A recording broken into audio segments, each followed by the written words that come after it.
Assalamualaikum dan Noro TV. One Piece 1023 manga chapter review. Chapter yang hype sama hype macam CR balik MU. Chapter yang bertajuk Two Piece in a Pod. Peribahasa orang putih yang bermaksud dua orang yang rapat antara satu sama lain. Siapakah dua orang tu? Mari kita saksikan dengan Uzumaki Kan. Let's get it.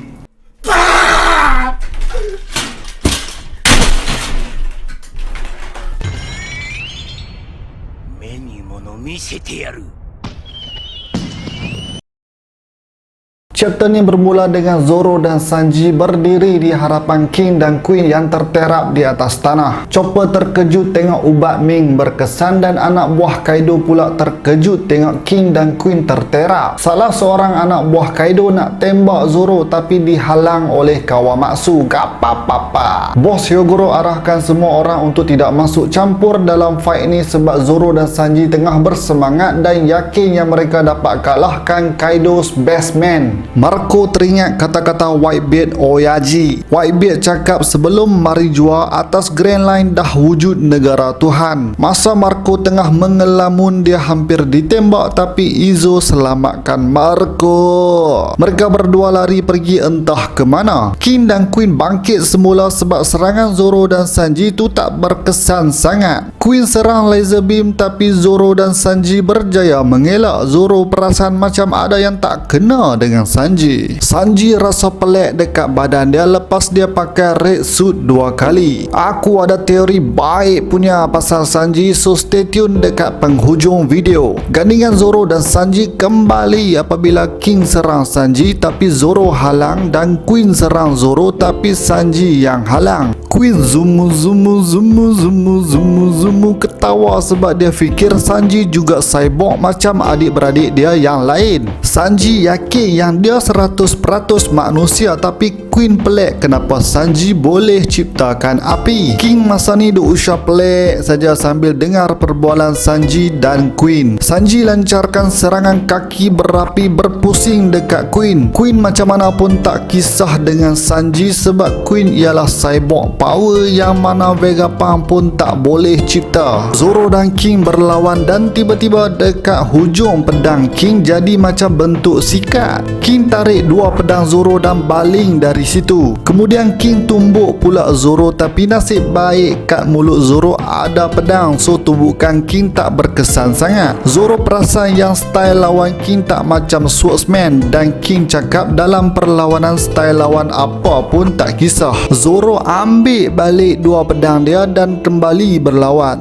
Kawamatsu gapapapa bagi tahu Hyogoro yang Zoro ialah swordsman yang handal dan Hyogoro setuju sebab Zoro mengingatkan dia dekat Daimyo Ringo zaman dulu iaitu Shimotsuki Ushimaru. Style lawan mereka pun nak sama. Zoro pulangkan Shusui, pedang legenda Shimotsuki Ryoma ke Wano dah macam satu petanda. Ryoma juga ada parut dekat sebelah mata sama macam Zoro. Zoro mungkin adik-beradik saudara mara cucu cicit dengan Shimotsuki Ushimaru atau Shimotsuki Ryoma. Pergi pula dekat tingkat 2 istana Onigashima. Inuarashi lawan dengan Jack yang berada dalam hybrid form. Kaki dia kaki mammoth tapi tangan dan badan dia manusia. Kepala Jack campuran kepala mammoth dan manusia. Ada gading dan belalai tapi kepala kecil dan tak ada telinga mammoth. Inuarashi dan Jack kemudian berlawan di luar bilik dan disebabkan rooftop berlubang, Inuarashi terdedah kepada full moon dan bertukar menjadi sulong form. Sekarang pergi pula dekat Nekomamushi yang berada di luar istana Onigashima. Nekomamushi juga transform ke bentuk sulong dan bersedia untuk membalas dendam dekat Perospero Pelolin atas kematian Pedro. Karoto dan Wanda pun ada sekali dekat situ. Di tingkat 2 istana Onigashima, perlawanan di antara Hokage masih berlanjutan. Fukurokuju bagi tahu Raizo yang Wano tak boleh harapkan budak-budak untuk memerintah Wano. Raizo balas yang jangan pandang rendah dekat kuasa orang muda sebab manusia boleh membesar dan jadi matang. Lah ni kita pi pula dekat Tokage Port. Heart Pirates marah dan takut sambil acukan senjata dekat sesuatu yang nak sama dengan Kaido. Dalam final page double spread yang padu lalu kita dapat lihat naga gergasi di hadapan Luffy. Naga tu ialah Momonosuke yang dah pun berusia 28 tahun lepas Shinobu gunakan kuasa Devil Fruit dia ke atas Momonosuke. Kita cuma dapat lihat tangan Momonosuke dan aku rasa Momo mesti seiras dengan bapak dia, Oden. Oden dulu badan besar gila sama macam Momo sekarang. Luffy dan Momonosuke bersedia untuk terbang kembali ke Onigashima habis chapter ni no break next week. Chapter yang mantap 10/10 aku bagi. Padat dengan aksi, information yang menarik termasuk emotional dan hype moment. Aku tak sabar nak tengok Kaido terkejut bila dia nampak ada naga yang sama macam dia sebab setahu aku Momonosuke tak pernah bertukar menjadi naga di depan Kaido. Asal usul Zoro pun dah mula nampak sikit-sikit termasuk dengan teknik kaki berapi Sanji. Sanji mungkin cyborg yang baru dibangkitkan. Kesan daripada Red Suit ataupun Sanji ada kena mengena dengan Puak King. Jerma ada kapal sipu babi yang boleh panjat Grand Line, so mungkin Jerma ada DNA Puak King dan Sanji ialah satu-satunya yang dapat DNA tu. So Sanji boleh ciptakan api sama macam King, sebab tu King usah pelik Sanji dalam chapter ni. Puak King juga mungkin ada kena mengena dengan The Sun God Nika, sama macam yang Whitebeard cakap. Kepala Nika pun nampak macam berapi, so mungkin ada kaitan dekat situ. Ok geng, sampai sini saja video aku. Komen pendapat anda mengenai chapter yang hype ni. Macam biasalah, jangan lupa untuk like, share dan terima kasih kepada yang dah menjadi nakama. Kepada yang belum subscribe, come on man, join the family, subscribe. Jumpa lagi di episod seterusnya Noro Noro TV.